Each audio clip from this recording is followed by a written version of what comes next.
dear audience. Hello, good night. Hello. Hello. It's 6 and it's Wednesday night. So it's January 20th, 2021.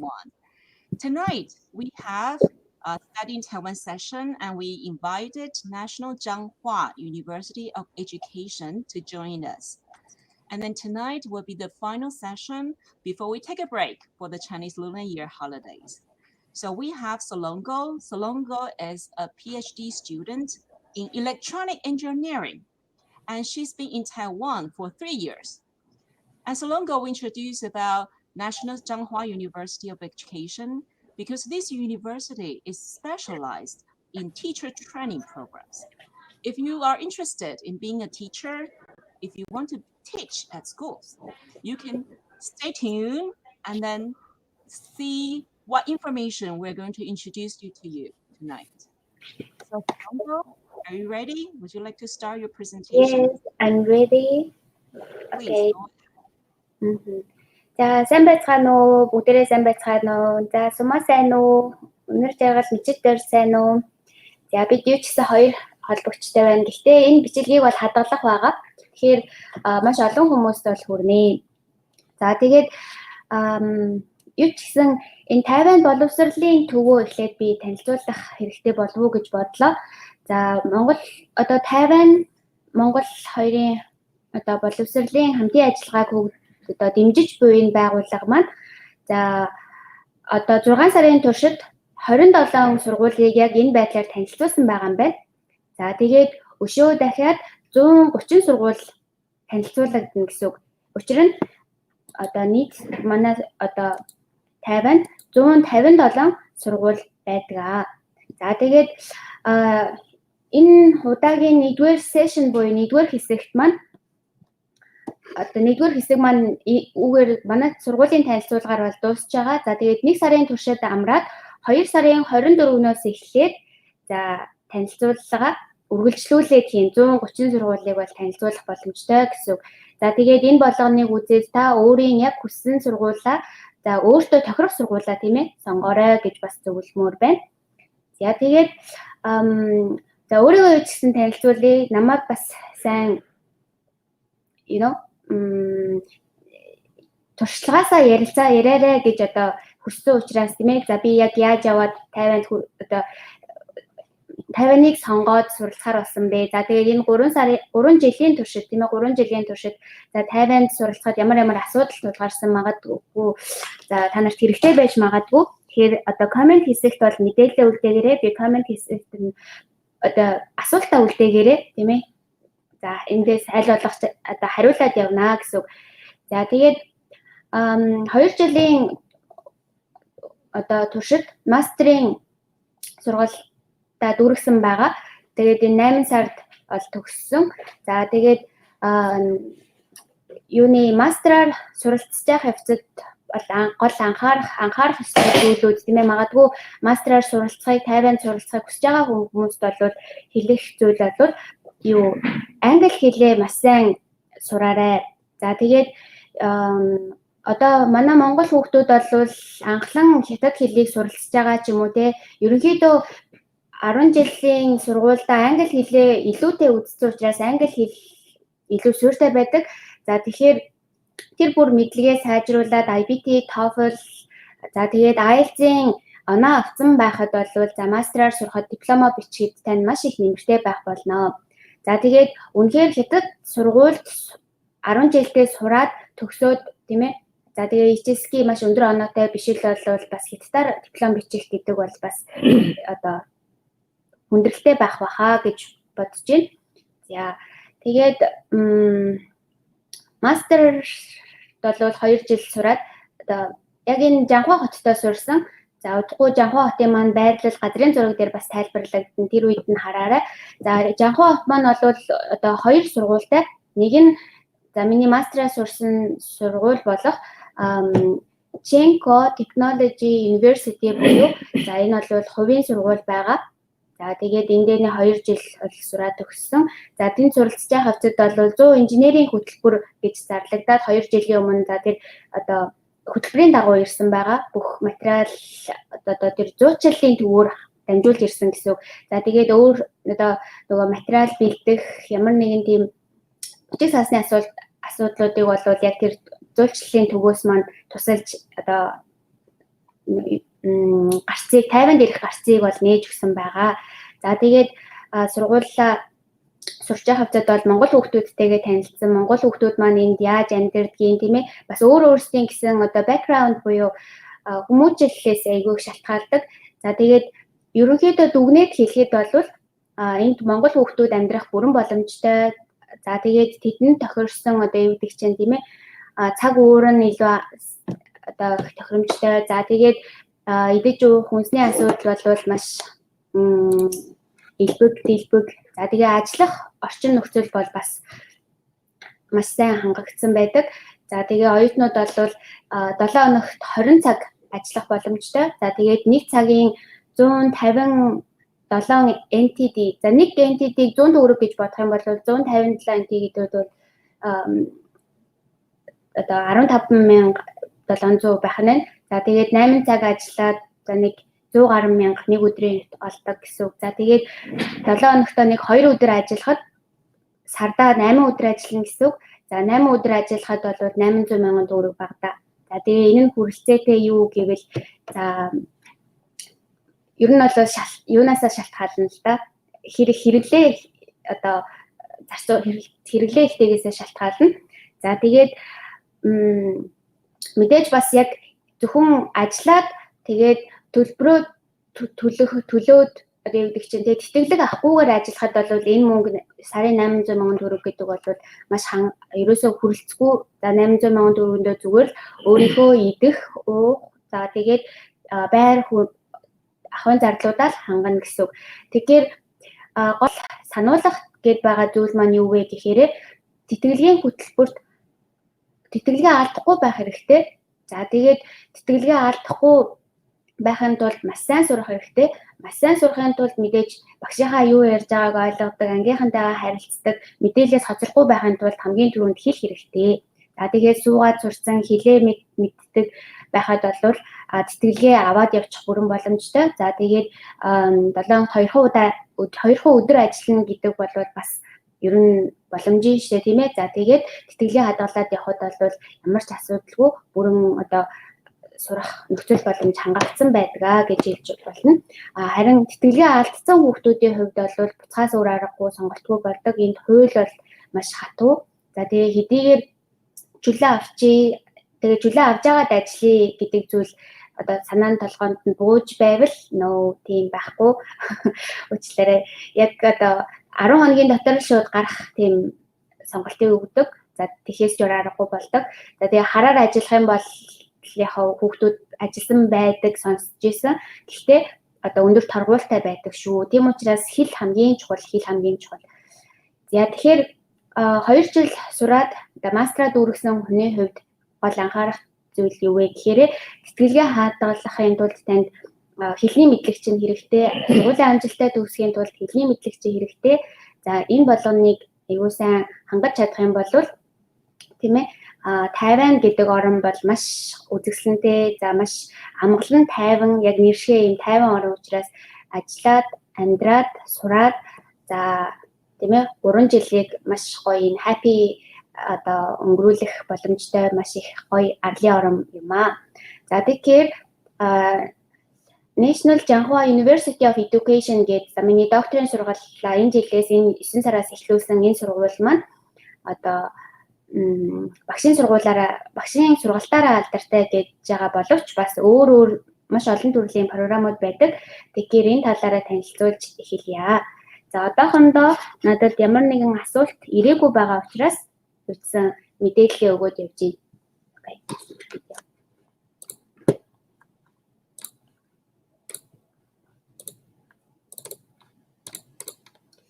За бүгдээрээ сайн байцгаана уу гэдэг.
За энэ хооронд би асуултуудыг уншлаа. За бүгдээрээ сайн байцгаана уу? За эхний асуулт бол юуны зүү эмчилгээ те зүүнний эмчилгээ хийх хийх зааж за мөн юунд тийм сертификат олгодгүй гэж асуусан байна. За тийм зүйл бол байхгүй. Яг энэ бол инженери одоо тийм мэрэгжил бол байхгүй юм биш үү? Багшийн за тэгээд техник тал руугаа менежмент тал руугаа нэлээд одоо голчлон сургалтуудаа авдаг юм байна. За тэгээд хоёрдугаар асуулт нь бол за бага насны хүүхэдтэйгээ ирж тийм ээ хамт гэр бүлэрээ за мөн хүүхэдтэйгээ хамт ирж суралцахад бол таатай орчин хүлээж байгаа юу? Ямар байдаг вэ гэж асуусан байна. За тэгэхээр миний мэдэх хоёрч Монгол оюутан энд одоо хүүхдээ төрүүлээд бүр ингээд их барих тийм ээ эмнэлгийн үйлчилгээ аваад за ингээд хүүхдээ өсөж байгаа гэр бүлэрээ амьдарч байгаа залуусыг бол мэднэ. За ямар ч асуудалгүй бүх одоо гоё үйлчилгээг яг л иргэн тэ 50-ны иргэн хүнд үзүүлж байгаа мэт одоо ингээд үзүүлдэг. За тэгээд эрүүл мэндийн үйлчилгээ бол маш элбэг. За мөн дээр нь их одоо хангалттай хүрэлцээтэй байдаг. За тэгэхээр бүр тэ төрхөөс нь эхлүүлээд ингээд одоо гэр бүллээрээ амьдрах тэр орчин нь бол бас их таатай нөхцөл өгтөж авнаа гэж одоо хэлж болохоор байна. За тэгээд цэцэрлэг яасэлд явж болдог. За цэцэрлэгт хүүхдүүдээ өгдөг. За сургууль хүүхдүүд нь явдаг. Өөрөөсөө одоо сургуультай явдаг бас юу байдаг? Хүүхдүүд байдаг. За манай яг энэ National за NCU гэдэг ярьж NCUE за энэ бол нөгөө нэг боловсролын одоо сургууль маань байна шүү дээ тий. Энэ сургууль хажуудаа хүүхдийн цэцэрлэгтэй юм байлээ. За тэгээд тэндэн хүүхдүүд нь сургуультай яваад за тэгээд өөрсдөө суралцаад авах боломжтой. Гэхдээ одоогоор яг манай сургуульд бол би ганцаархнаа Монгол оюутан бол байгаа юм байлээ. Анхны урд нь нөгөө нэг яг саяхан шийд өнгөрсөн семестрт уг нь ирэх байсан Монгол оюутан ковидос болоод ирч чадаагүй гэдгийгсэн. За тэгэхээр цэцэрлэг сургууль бол байгаа шүү. За тэгээд за дараагийн пэйжээ танилцуулаад юусэн яриад явжээ. За дундуур нь та их асуултад бүгдэнд нь хариулахыг хичээнэ. За тэгээд 1989 онд үйл ажиллагаагаа явуулж эхэлсэн. За тэгээд 1947 онд үйл ажиллагаа явуулсан. За тэгээд яг 1989 онд саяхан одоо нэг 30-аад жилийн өмнө бол яг National Janhua University of Education гэдэг бол нэрээ өөрчлөөд за зөвхөн боловсролын тэмээ чиглэлээр багш бэлтгэх биш. За мөн инженерүүд бэлтгэх, за мастер, доктор гэх мэтчлэн цогц их сургууль болж өөрчлөгдсөн байт юм бэлээ.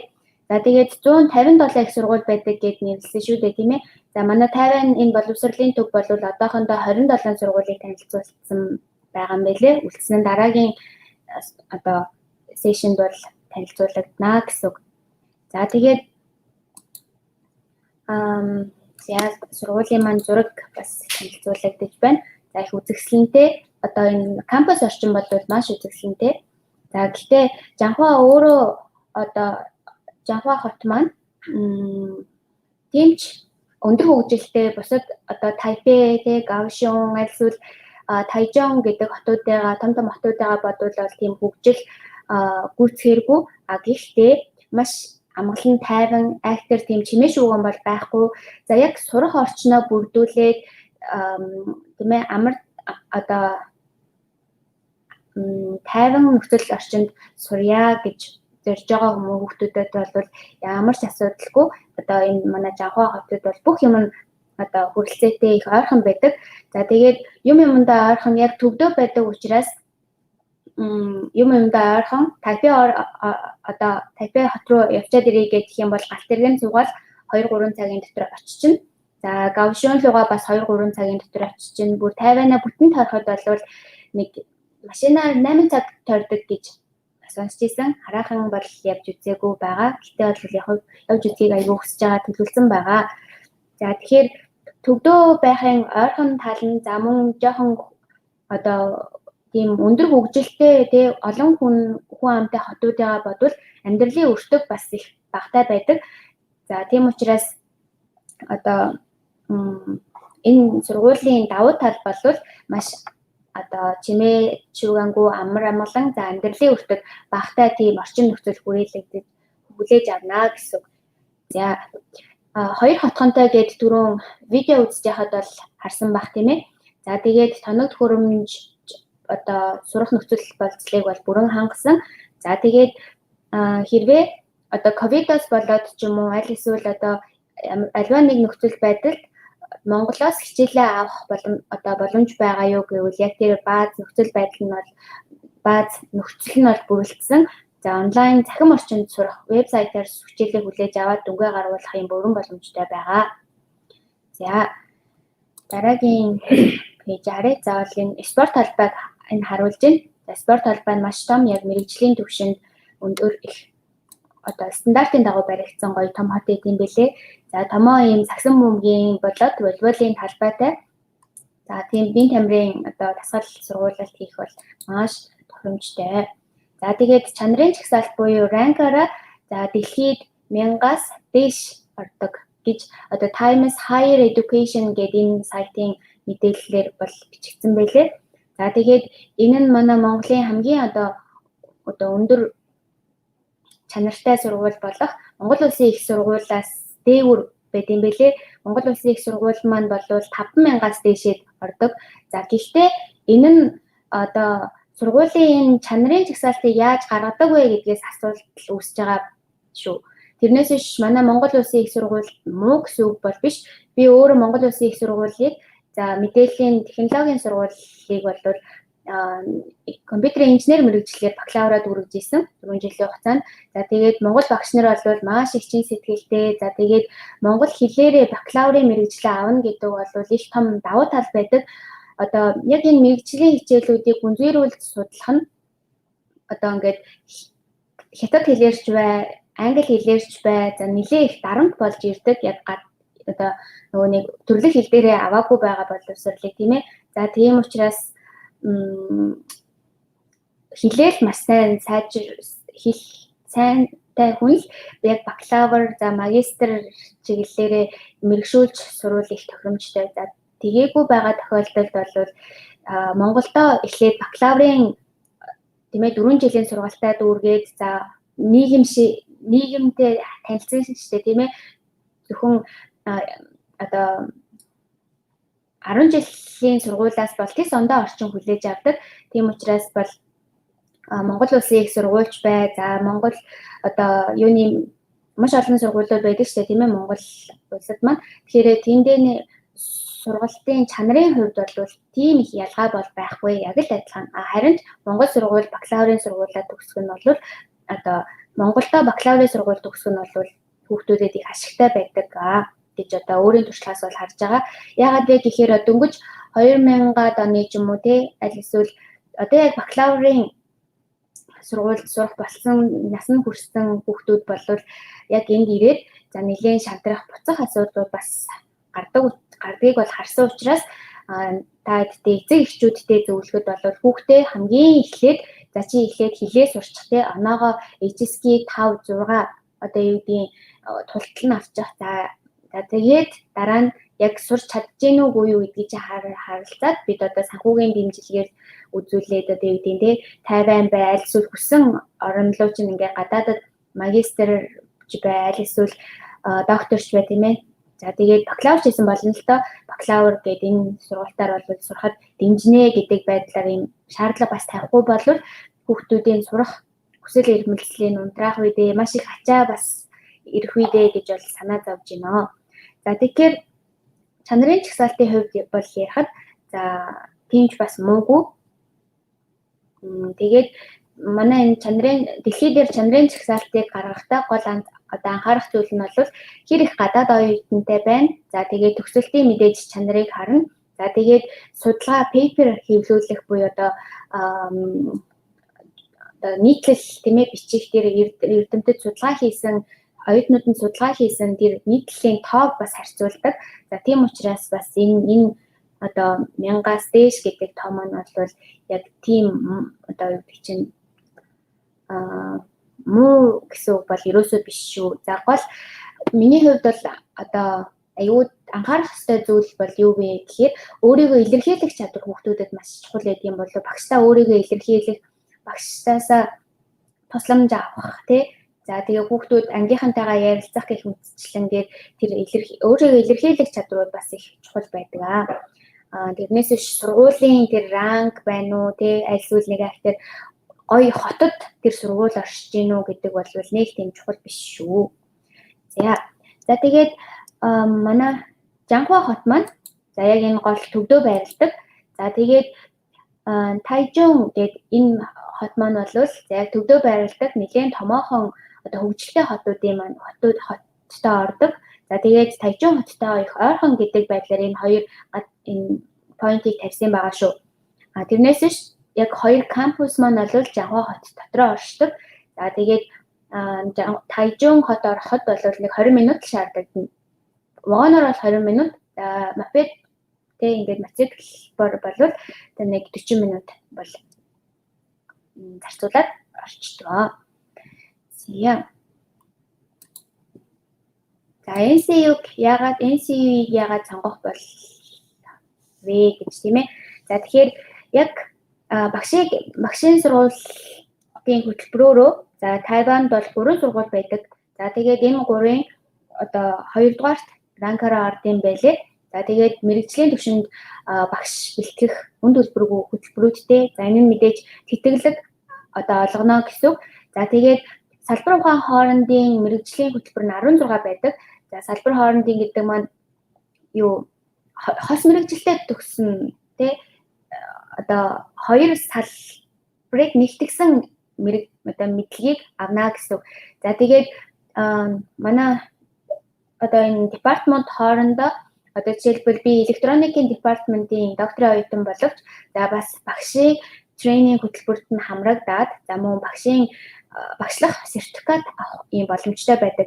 За менежментийг сурлаа гэж бодоход менежментийн хөтөлбөрөөсөө гадна за багшлах тийм одоо арга зүйн тийм ээ хичээлүүдэд одоо кредит тооцоолж судлаад за бас багшлах их сонгогдож одоо багшлах хэрэгтэй төгсөж болно гэсэн.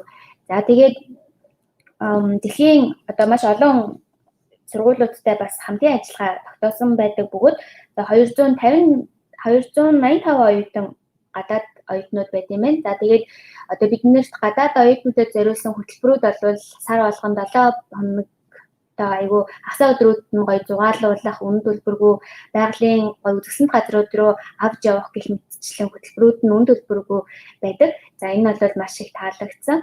Тэгэхээр одоо бусад гадаад оюутнуудаа олон улсын оюутнуудтай танилцаад за тэгээд давхар Тайван соёлтой танилцаад за мөн өөрсдөө сурлаж мэдлэгээ дэвшүүлэх боломжийг бүрэн хангасан байдгаа гэж ойлгож байна.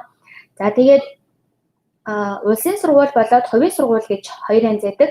За улсын сургуулиудын хувьд төлбөр багатай, арай багатай. За тэгээд дараагийн хуудсанд бол би одоо юу гэдэг үнийг танилцуулсан байна. За эхний улаан одоо энэ хайлайт хийсэн мөр бол бакалаврын оюутны 1 семестр шүү. 1 семестр бол 4.5 сарын хугацаанд одоо үргэлжилдэг. За тэгээ ойролцоогоор бол 48,000 NTD гэдэг маань бол ойролцоогоор 5 сая төгрөг гэж ойлгож байна. 4 сая 800 мянган төгрөг. За тэгээд департамент болгоноос хамаарна. Жишээлбэл эхний энэ баганд бол манай электроникийн департамент байна. За тэгээд дараагийн департамент бол одоо механик байна уу? Яг сайн харагдахгүй байна. Гэхдээ одоо сайтаараа танилцаад нарийн мэдээллийг авч болно. Мэдээж бидний цаг одоо хязгаарлагдмал байгаа учраас энэ хүснэгтийг бол танилцуулахыг хүсээгүй зөвхөн одоо яг барагцаа өгье гэж бодсон юм баггүй юу. За тэгэхээр 5 сая төгрөг нэг семестрийн 5 сая төгрөг одоо танд сургуультай хэрвээ тэтгэлгээ авч чадахгүй бол төлөх ёстой шаардлагатай болно гэсэн. За хоёрдугаар энэ хайлайт хийсэн мөрөнд бол мастрын одоо хөтөлбөрийн төлбөр явж байна.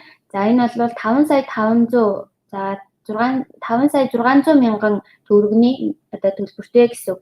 За доор нь байгаа энэ 28,000 гэдэг маань бол хэрвээ 2 жилдээ багтаж төгсөж чадаагүй бол 3 дахь жилдээ та энэ хэмжээний төлбөрийг төлөөд үргэлжлүүлж сурна гэсэн үг.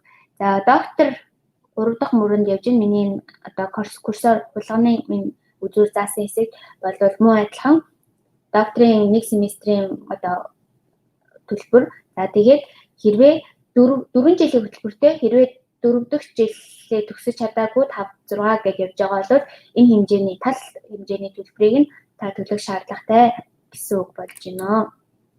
За ерөнхийдөө хувийн сургуулиуд бас ийм хэмжээний төлбөртэй байдаг баг. За тэгэхдээ тэтгэлэг авах магадлал болвол одоо хангамжтай цаанаасаа өгдөж байгаа хангамж улсын сургуулиудад бол илүү одоо хүртээмжтэй элбэг бас байдаг гэж ойлгосон. За эдгээр одоо манай кампусын тийм ээ зургууд явж байна. За одоо манай одоо тэнхмүүдэд танилцуулаад явъя. Тэнхэн буюу коллеж гэж нэрлэгдээд байгаа. За тэгээд боловсролын коллеж буюу боловсролын сургууль маань за түрүүн хальт тайлбарлаад өнгөрсөн бүх департаментуудад давхар багшийн одоо мэрэгжлийн сертификат хичээлийн үзэл сертификатыг хүлээж авах боломжтой.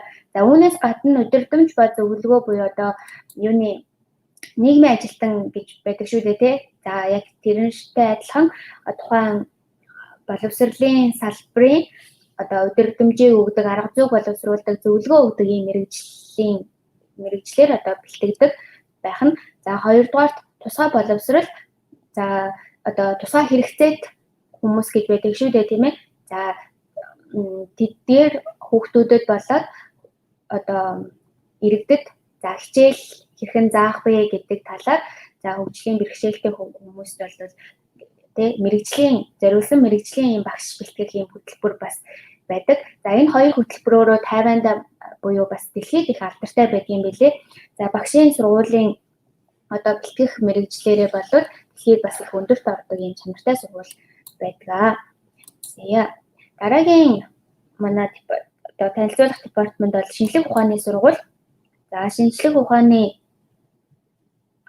сургууль маань бол за математикийн тэнхим, физикийн тэнхим, за биологийн тэнхим, химийн тэнхим гэсэн ийм 4 тэнхимтэй.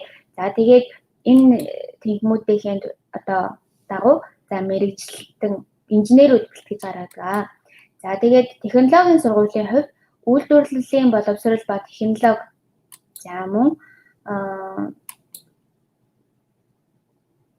за энэ мэрэгчлэр одоо зөвхөн бэлтгэдэг. Гэхдээ түрүүн би бас нөгөө багшаас асуусан л да энэ мэрэгчлэр одоо яг ямар мэрэгчлээ болох вэ гэсэн чинь техник, технологи, үйлдвэрлэлийг ерөнхийдөө хариуцна. За гэхдээ одоо үйлдвэрлэл хариуцахад маш их стандартууд байдаг шүү дээ. Хууль стандартууд байдаг. Тэр хууль стандартуудыг судалдаг. Тайванд зориулж ингэж судалдаг учраас бас гадаад оюутнууд бол нэг сонгож суралцдаггүй ийм мэрэгжил байгаа гэж тайлбарласан. Тэгэхээр хэрвээ одоо яг энэ мэрэгжлэр суралцъя гэж бодох юм бол Тайванд ажиллаж амьдраад бүр ингээд олон жилээр бас амьдрий гэж бодсон хүмүүс бол үйлдвэрээ Тайванд байгуулъя гэж бодсон хүмүүс бол бас ирээдүг харж энэ техникийг бол сонгох боломжтой байх гэж ойлгож авсан. За урлагийн коллежийн хувьд бол за хэлний техникүүд маань орно. За үүнд англи хэл, хятад хэлний техникүүд гэх мэтлэн байна. Гэтэ англи хэлийг хятад хэлээр заана. Тийм учраас одоо хэрвээ англи хэлний багш болъё гэж бодож байгаа юм бол хятадаар англи хэлийг заалгана гэсэн үг байна. За урлагийн техник маань бас одоо зураач тийм ээ урлагийн маш олон салбар одоо чиглэлээр мэрэгчлэн бэлтгэдэг байх нэ. За инженерчлэлийн сургууль маань бол за 3 ийм техниктэй байсан баха. Эхний техник бол мехатрonic engineering гэж одоо ийм нэршил байдгийн билээ. Энэ нь болохоор механик, за роботчлал, электроник, компьютерийн инженершил гэх мэтчлэн ерөнхийдөө хардвер талдаа ийм цогц инженер бэлтгэх ийм хөтөлбөр юм байлээ. За дараагийнх нь бол цахилгааны инженер, за электроникийн инженер, за мөн компьютерийн ухаан, мэдээллийн технологийн инженер гэсэн ийм техникүүдтэй.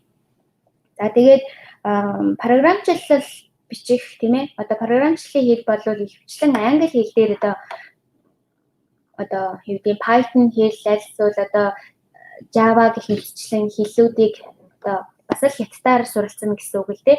Гэхдээ одоо давуу тал гэх юм бол ерөнхийдөө бааз нөхцөл байдал одоо бааз сурах нөхцөл байдал бол нэлээд сайн хангагдсан боловч бас яг бакалаврын чиглэлээр энэ мэргэжлүүдийг сонгож суралцах хүүхдүүдийн хувьд дахиад хятад хэлний асуудал бол тулгардаг. Багш нь хятад хэлээр танд за тэгээд англи хэлээр тийм програм бол энэ манай сургуульд бол одоо яг энэ сургуульд бол байхгүй байлээ. Англи хэлээр одоо хичээлийг заадаг бол биш ээ гэсэн үг. За. Дараагийн тэнх юм маань бол менежментийн сургууль. За менежментийн сургуульд бол бизнесийн удирдлагын тэнхим, мэдээллийн менежментийн тэнхим, за санхүүгийн тэнхим, нэгтлэн бодох бүртгэлийн тэнхим гэх мэтчлэн. За бусад яг тийм ээ нийтлэг сургуулиудтай адилхан энэ мэргэжлүүдээр мэдээлэл одоо юг бэлтгэдэг, мэргэжлэн бэлтгэж гаргадаг. За мөн мастер докторийн ийм хөтөлбөрүүд нь байд юм бэлээ. Яг. Тэгээд өөр асуулт байвал бас асуугаад яваарай. За тэгээд 2 сарын өргөдлийн хугацаа 2 сарын 1-ээс 3 сарын 30 хүртэл хүлээж авна. За тэгээд энэ хугацаанд амжаад та 5 манай одоо саяны танилцуулсан 5 департаментад өргөдлөө өгөх боломжтой. За тэгээд таны материалыг одоо хүлээж аваад энэ 5 департаментаас одоо танд хариу өгнө гэсэн үг. За манай департаментад одоо таны хүлээж авлаа тий одоо сурах боломж 1 жилийн өнгөө хөтөлбөр одоо тэтгэлэг одоо танд өгж гинэ гэдэг байдлаар хариу ирнэ. Тэгээд семестр 2 семестр одоо бүтэн нэг жилийн туршид 2 семестртэй байдаг шүү дээ тий. Хаврын семестр, намрын семестр гээд тэгэхээр 9 сард намар 9 сард хичээл эхлэх үед та хичээлдээ хамрагдах хүсвэл яг энэ хугацаанд өргөдлөө өгнө. Хаврын семестрээс хичээл эхлэх дундаас нь гэсэн үг шүү дээ. Дундаас нь одоо ирж суралцах боломж бол байдгүй байлээ. Зөвхөн нэг жилд нэг удаа л 9 сард хичээл эхлэх одоо сургалтаа энэ хугацаанд одоо төлбөр мэдээллийн одоо аппликейшн хүлээлгэж өгдөг юм байлээ шүү. Аппликейшн явуулаарай. За докторийн 1 семестрийн төлбөр 5.5 сая гэдэг дөрөв аль дурдаад өнгөрсөн тийм ээ. За энэ нь бас технологиудаас хамаарна. За тэгээд тийм мастрын чиглэлээр бол энэ сургуультай суралцах бүрэн боломжтой. За тэгээд мэдээж боловсрал би түрүүн бас багш мэрэгчлэр гэж тайлбарлаж ирсэн шүү дээ тий. Багшийн заа гаргах зүй болоод хүүхдүүдэд одоо ингээд хэрхэн хандах вэ? За тэгээд энэ орчин үед одоо ингээд хөтөлбөрөө яаж боловсруулах вэ гэдэг тал дээр сургалт маш сайн байдаг болов гэж ойлгосон. Яагаад гэвэл би өөрөө хэлний бэлтгэлд сууж явахдаа одоо яг хятад багш нараас ингээд мэдээлэл одоо хэлээ заалгаж байгаа шүү дээ тий. Тэгэхээр тэр үед бол багш нар маш их ойлгомжтой заадаг. За тэгээд хүүхдүүдтэй тийм анхаарал хандуулдаг. За тэгээд багш нарын ачаалал бол маш бага. Ангид бол нэг хамгийн дээд нь л 20-оос нэг 5-10 тэгээ 20 гэдэг ч юм уу те ийм одоо заах арга зүй болоод орчин нөхцөл бол их гайхалтай гоё санагдсан. Тэгэхээр мастер чиглэлээр бол бид нар судалгаа гол хийх одоо өөрийн мэрэгжлийнхээ дагуу судалгаа хийхэд энэ 2 жилийг зарцуулдаг шүү дээ. Тийм учраас одоо Тайваны соёлоос суралцах, за тэгээд заах арга зүйээс нь суралцаад буцаад Монголдо үүнийг хэрэгжүүлэхэд бол бас их гоё санагдсан. За тэгээд түрүүн би юуны сургалтын төлбөрийг танилцуулсан. За гэхдээ амьдрах зардлыг ерөөсөө танилцуулаагүй юм байна. Тэгэхээр өөрийн туршлагаас ерөнхийдөө танилцуулаад явчих. Яг презентацийн бол байхгүй байна. Тэгэхээр хэрвээ сургуулийн дотор байранд байрлана гэх юм бол нэг семестрийн за 9300 NTD буюу одоо за бараг 10,000 NT буюу 1 сая төгрөг гэдээ ойлгож байна. За тэгээд 4.5 сарын хугацаанд 1 саяын төлбөр гэдэг маань нэг сардаа бол нэг 200,000 төгрөгийн төлбөр төлнө гэсэн. Гэхдээ мэдээж энийг нэг дор бүтэн төлнө, 9 сард нь төлнө. Энийг нэг сард 200 мянга гэдэг байдлаар тооцоолж барагцаалж хэлж байгаа энэ шалтгаан нь юу вэ гэх юм бол хүүхдүүд гадуур байр хөслөхийг илүү үздэг. За яагаад вэ гэхээр дотор байранд амьдрахад дөрвөлээ нэг өрөөнд амьдардаг. Тэгэхээр хятад хүүхдүүдтэй ч юм эсвэл монгол хүүхдүүдтэй гадаад хүүхдүүдтэй нэг дотор байранд дөрвөлээ амьдрахыг хэрвээ жоохон тухгүй гэж үзэж байгаа бол ганцаараа байр хөслөд гарах эсвэл хоёулаа байр хөслөд нэг өрөөнд байр хөслөд гарахыг хүүхдүүд бас сонирхдог. Тэгэхээр хэрвээ тэр тохиолдолд бол хоёулаа хөслөхөр бол 300 мянган төгрөг. За ганцаараа нэг өрөөнд амьдраа гэх юм бол 500 мянган төгрөгийн одоо хөлс төлбөртэй байдаг. За тэгээд байр ус тогоо нэмэх юм бол 550 мянган төгрөг ч гэдэг юм уу те. За тэгээд энэ нь бол манай Жанхуа хотын амьдрах өртөг шүү. Тайпейд амьдрахад бол илүү үнэтэй байдаг гэсэн. За тэгээд Тайпейн сургууль сонгож суралцж байгаа хүүхдүүд бол айгүй сайн нөгөө бороо усны хамгаалалттай хувцассаар сайн бэлдэх айгүй тийм хичээлэг нар багтай байдаг бол за өмнөд хэсэгтээ Гаошун эсвэл Тайнан хэсэг рүүгээ илүү дулаахан их нар ихтэй зундаа маш их халуун байдаг. Тэгэхээр жоохон тухгүй гэж үзэх юм бол яг энэ төв хэсэгтээ нартай бороотой за бас их температурын хувьд харьцангуй тийм ээ боломжийн санагдах энэ Жанхуа хотыг бас эсвэл Тайчон хотыг бас сонгож суралцвал бас дажгүй хаа гэж ойлгож байна. За тэгээд байрны хувьд 500 мянган төгрөг гэж ойлгож байна. За тэгээд хоол хүнсний хувьд бол бас өдрийн за хэр их идэхээс шалтгаалж байх те. За нэг 600-аас 800 мянган төгрөг за идлээ гэж бодоход танд дор хаяж одоо сардаа шаардагдах, нэг сардаа бидагаад амьдрахад шаардагдах одоо хэмжээ бол за нэг саяас сая 500 мянган төгрөгийн хооронд гэж хэлбэцэж болно. Саяас сая 500 мянган төгрөгийн хооронд. За тэгээд эцэг эхээсээ тусламж авах бас ер нь шаардлага гардаг. Би ч гэсэн эдийн мастрын оюутны хувьд те гэсэн ээж аваасаа санхүүгийн тусламж бол хаяа авдаг. За яагаад вэ гэхээр мэдээж би өөрөө тэтгэлгийн хадгалах шаардлагатай байдаг. Хичээл их ачаалалтай айл эсвэл судалгаандаа их анхаарсан байх үед тэр болгон ажил хийгээд чаддаггүй байх үе гардаг. Гэтэл хэрвээ одоо санхүүгийн байдал тусламж үзүүлэх арга гэрийн тийм ээ тусламж ирж чадахгүй байгаа одоо оюутнуудыг харахад яг ажил хийхэд хөвчлэн төвлөрөөд тэтгэлгээ алддаг.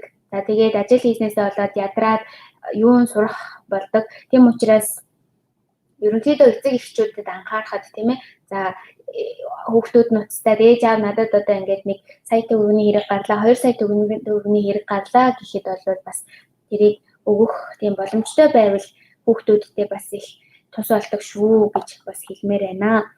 За тэгээд амьдралын өртгийн хувьд бол манай энэ одоо яг тийм өндөр хөгжилтэй хотуудаа бодвол хямд байдаг давуу тал нь та яг тэр магадгүй мөнгөө хасаа хадгалж агаад гой хотууд руу те нэг өдөртөө нэг аялаад ирэх ч юм уу за хонуудаар аялаад ирэх гой газруудаа бүрэн үзэх тийм боломжтой байх болно. За тэгээд үлдсэн хугацаанд бол их сайн төвлөрөөд хичээлдээ төвлөрөөл за тэтгэлгээ авахд гол одоо өөрийн нөөц бололцоо тий оюун ухаан хүч чадлаа ингээд дайчлах хэрэгтэй гэж бол зөвлөж байна. За тэгээд за нэг асуулт ирсэн байна. Эрчим хүч болон электроникийн инженер, компьютерийн ухаан зэргийн за элсэх хамгаалах шалгуур үзүүлэлтүүдийг за товч хэлнэ үү гэж юм тийм ээ. За ойлголоо. Ерөнхийдөө шалгуур гэвэл хэлний шалгуур байна. Хэлний шалгуур байна. За яг таныг одоо хичээл элсэж ороход бол шалгалт аваад одоо юу гэдэг компьютерийн анхан шатны мэдлэгтэй энэ гэхгүй маш эхнээс нь анханаас нь ингээд заагаад явчихна. За тэгээд хамгаалах шалгуур бол арай өндөр. Хамгаалах шалгуурын хувьд бол бид нэг paper бичих. За тэгээд англиар тухайн одоо дипломо бичиж гаргах нь шүү дээ тийм ээ. За энэ бол бас миний хувьд бол нэлээд толгойн өвчин бас болж исэн. Тийм учраас бас шалгуур үзүүлэлт гэх юм бол чанар сайтай диплом бичих хэрэгтэй болно. Тийм учраас танд хэлчин шаардлагатай. За тэгээд хаасайгүй бас интернетийн орчин маш элбэг одоо байдаг. Тийм учраас бол танд яг ноутбук аль эсвэл сургуулийн орчинд PC тэ компьютер ашиглаад одоо судалгаа хийх бүрэн нөхцөл боломж байгаа учраас та одоо интернетээр дэлхийн томоохон сайтууд руу хандаад тэ судалгаагаа хийх бүрэн боломжтой. За тэгээд энэ сургууль дэлхийн тул ямар шалгуур тавьдаг вэ гэж байна. За бараг шалгуур байхгүй, хэлний шалгуур. За тэгээд өөрөө та зуулчлалаар дамжуулаад тэ тодорхой хэмжээний төлбөр төлөөд маш их бас төлбөртэй нэгтгэх тийм зуучлалууд байдаг л да. Мэдээлэл байхгүйгээсээ болоод зуучлалын төвд хандаад одоо тэр одоо хэрэггүй зардлыг бас гаргахгүйгээр яг тэр зуучлалын одоо шаардж байгаа мөнгийг хэлний сургалтын төвд өгөөд тэгээд HSK 5 тэ эсвэл IBT TOEFL-ийн 6.5 7 оноо авсан тохиолдолд бол танд үнэхээр хэрэгтэй шүү. Тэгээд гоё сургуулаа өөрөө сонгож яваад за тэгээд бүр тэтгэлэгтэй стипендтэй тэ 4 жилийн тэтгэлэг олгодог ийм сургуулиудтай ч гэсэндээ та холбогдоод бас суралцаж болно.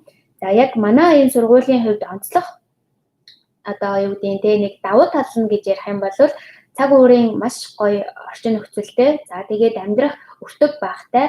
За тэгээд таны сурах наад захын бүрэн хэрэгцээг хангасан бааз тэгээд багш бэлтгэх ийм сургууль хүлээж байна гэдгээрээ давуу талтай байгаа даа. Тэрнээс биш одоо юу гэдэг нь гоё том хотууд, өндөр байрлагууд, ойрхон тийм гоё шопинг мол байхгүй л тий. За тэгээд аль эсвэл одоо юу гэдэг чинь тэтгэлэг семестр болгонд ингээд танд стипенд буюу цалин өгдөг бол биш. Гэхдээ та суралцсангаа ажиллах бол ажлын байрууд үйлдвэрүүд ч юм уу аль эсвэл одоо ингээд нөгөө нэг хэлний мэдлэг танд шаардахгүйгээр бас ажиллах бас боломжтой тийм ажлын байрууд бас элбэг олддог. За тэгээд тэр оюутнуудтай ажиллах ажлын байр олж өгөх тал дээр гадаад оюутнуудыг одоо асуудлыг хариуцсан энэ баг хамталан бол бас тусалдаг байгаа. За тэгэхээр шалгуур бол хэлэл байна. За тэгээд хэл гээд яриад эхлэхээр нөгөө уламжлалт буюу илүү хэцүү гэж боддог шүү дээ. Тайванчууд бол ийм уламжлалт traditional Chinese-аар хичээл болон үсэг одоо ханзнууд нь заагддаг. За хятад mainland China-д бол хэлбэршүүлсэн буюу simplified англи хэл одоо хятад хэлээр уучлаарай хятад хэлийг одоо стандарт болгоод ингээд заагддаг. Тэгэхээр энэ хоёр хэллийг одоо ялгаанаас болоод за хүүхдүүд бас Тайвань суралцахад хэцүү гэж боддог ч юм эсвэл хятад traditional Chinese одоо хэлийг бол суралцахад хэцүү гэж бодож иж магадгүй бас тийм ч хэцүү бол биш. За магадгүй одоо ингээд 100% хятад танд хэрэгтэй одоо юу гэж чинь хятад ханзнууд байлаа гэж бодоход тэрний нэг 30-40% нь л яг тэр ханзны жижигхэн ялгаанууд байдаг. За тэгээд яг төвлөрөөд уламжлалт одоо энэ simplifying энд нэг жаахан ийм ялгаа байна. За магадгүй зарим хандлууд үнэхээр хэцүү байдаг л та. Гэхдээ тэрийг бол нэг хүний тархичин супер штэ нэг 2-3 хараад альсвал нэг 2-3 сарын хугацаанд нэлээд сайн судлахад бол суралцах бүрэн боломжтой байдаг. Тийм учраас уламжлалт хятад хэлийг одоо суралцаад за хэлбэршүүлсэн хятад хэлээр HSK өгсөн тохиолдолд уламжлалт руу шилжүүлэхэд бол бас амархан байдаг гэж ойлгож байна. За тэгээд мэдээж яг бодит байдал дээр танд миний ярьсан шиг за ингээд солонгоо гэдэг энэ одоо тэгээд автор суралцж байгаа оюутны одоо хэлсний дагуу за би энэ сургуулийг сонгоод ирсэн чинь хятад хэл амар тийм хэцүү байлээ. Аль зүйл одоо ингээд яг ингээд сансан шиг байгаагүй гэх мэтчлэн анхан сэтгэлдлүүд бас төрж магадгүй. Яагаад вэ гэхээр хүн болгонд ийм соёлын шок гэж ийм үе байдаг. Соёлын шоконд орох зүйл гэж бас байдаг. Миний хувьд ч гэсэндээ бас байсан. Монгол хүүхдүүдийн хувьд ч гэсэндээ байдаг. Гэхдээ за нэг жилийн дараа нэг семестрийн дараа хүүхдүүд ингээд тасцсныхаа дараагаар Тайвань шиг их гоё орн байдаггүй юм байна штэ. Ер нь их сайхан амгалан орн байна. За тэгээд үргэлжлүүлээ дахиад нэг жил одоо төгссөнийхээ дараа нэг жил амьдрах ажиллах боломжтой байдаг. Энэ хугацаагаа заавал ашиглая шүү. За өшөө яаж хэдэн олон жилээр бас Тайванда байх вэ гэдэг шийдвэрийг гаргаж арга замуудыг хайдаг. Тийм учраас бол яг тухайн 2 жил амьдрах за өөрөө ганцаараач бай бас үр хүүхдүүдэд дагуулад гэр бүлээрээ суралцж байгаа хүмүүсийн хувьд ч гэсэндээ за амьдрах орчин 2 жилийн хугацаанд амьдрах орчин гэдэг бол маш чухал. Сургууль байна уу? Эсвэл нэг төр сургуулийн барилга байна уу? Тэр бол нэг чухал биш. Яг танд сурах гэсэн чинь хүсэл эрмэлзэл байх ёстой. За тэгээд хичээлээ хилээ сайжруулчихсан тийм одоо тийм ээ нэг харах та үнээр сурахыг хүсэж гин үү гэдгийг чинь бас нэг шалгах хэмжээр бол хэлний онооч юм байдаг тий. Тэгэхээр тэр болгоныг одоо ингээд хангаад ирсэн байх юм бол их сайхан нөхцөл одоо өгтөж авнаа гэж бол одоо хэлж чадхаар байна. За өөр асуулт байхгүй бол за ингээд манай presentation бол дуусах төгөж байна. За тэгээд эхний жилийн сургалтын төлбөр болон оюутны байрны төлбөр өнгөө гэж байна. Бүх сургуулиуд Тайваны бүх сургуулиуд ийм байдаг шүү. Бүх сургуулиуд ийм байдаг. Тэгэхээр та өөрийн сонголтоо хийх нь таны судалгаа болоод за тэгээд хүсэж байгаа тэр сургалтын чиглэлүүдээс хамаарна. Тэрнээс биш ингээд зөвлөлийн байгууллагуудаа хандаад нэг сарын тэгээ нэг жилийн танд тэтгэлэг олгож байна. Тэгээд та үр хүүхдүүд чинь ингээд өөрөө ажиллаад өөрөө сургалтын төлбөрөө олоод авах боломжтой гэж ингээд тэр дээр өгнүүдэд одоо тийм 100% итгэж болохгүй мэдээж тийм боломж байдаг. Тэр боломжийг одоо хадгалаад аваад явж байгаа оюутан залуучууд, мундаг залуучууд байдаг. Гэхдээ тийм ээ яг бодит байдал дээр бол за сургалтын төлбөрөө алдвал яах вэ гэдэг тийм эрсдлийг аягүй сайн тооцоолж авах хэрэгтэй. Тэгэхээр дөрөвний хэлсэнчлэн сарын сая 500 мянган төгрөг, сая 500 мянган төгрөг хоол унданда. За тэгээд нэг семестрийн буюу нэг 5 сарын хугацаанд 4.5 сарын хугацаанд 5 сая 5.5 сая төгрөгийн одоо төлбөртэй. За тэгээд 2 жил 3 жил тэтгэлэг алдвал энэ чинь маш их хэмжээний мөнгө. Тэгээд сурч чадахгүй түрээд Монгол буцах болдог. За энэ бол маш том эрсдэл байгаа сте тийм ээ. Тэгэхээр зөвхөн нэг жилийн сургалтын төлбөрт найдах гэхээсээ илүүтэйгээр зайдагчээс надад энэ бол маш том боломж. Гэхдээ би энийг алдалгүй цааш нь үргэлжлүүлээд хадгалахын тулд би HSK 5 за 4 5 бол их сайн байна 6 гэх мэтчлэн оноонууд бол илүү чухлаа. За тэгээд хятадд сурах уу, Тайванд сурах уу гэж хэрвээ надаас асууж байгаа бол тэ хэрвээ туршлагаас мань асууж байгаа бол Тайван илүү гоё шүү. Илүү Тайван уур амьсгалтай, аюулгүй, хулгай зэлгээ байдаггүй, маш бага нэг юм мартсан, орхиод гарсан байхад тэрийг хин нэг нь тоож аваад одоо юу тэ хохирол өчрүүлнэ гэж байхгүй, амьдралын өртөг аюу боломжийн өндөр. За ажилгүйдэл бага гэх мэтчлэн олно. Тийм эрэг нийгмийн маш том эрэг одоо хүрээлэн буй орчин таныг өгтөн. За тэгээд хятад хүмүүсийн одоо талаар маш их сөрөг ойлголтуудтай байдаг бол энд ирээд би Тайван хүмүүс яасан гоё сайхан сэтгэлтэй, яасан тусчин, за мөн бас их зарчимч байдгийг бол олж харсан. Тэгээ цаг сайн байхыг, за мөн итгэл хүлээлгсэн бол тэр итгэлийг алдахгүй байхыг маш их эрхэмлдэг.